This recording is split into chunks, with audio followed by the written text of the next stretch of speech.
amma mafi yawa mutanen da suka fi nasara a rayuwarsu suna ba lokaci muhimmanci ne. Kana da planning na abin da za ka yi. Me yasa ake diary? Shi yasa bature ya fi mu sanin muhimmancin lokaci fa.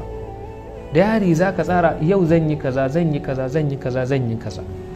Lokacin karatu na ware makai na awa 2 kullum zan karanta kaza.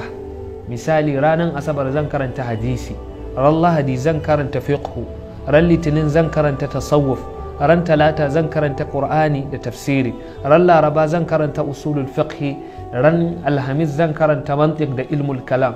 Ka tsara jadwal. Only 2 hours, awa 2 kacal bayan asubahi zuwa fitowar rana ka gama karatunka. Ko da daddare zan yi kaza, zan yi bacci na lokaci kaza, amma kana barin kanka ashwa'iyyan bidun ihtimam, to haka zaka ga rayuwanka bidun ihtimam, haka zai na tafiya.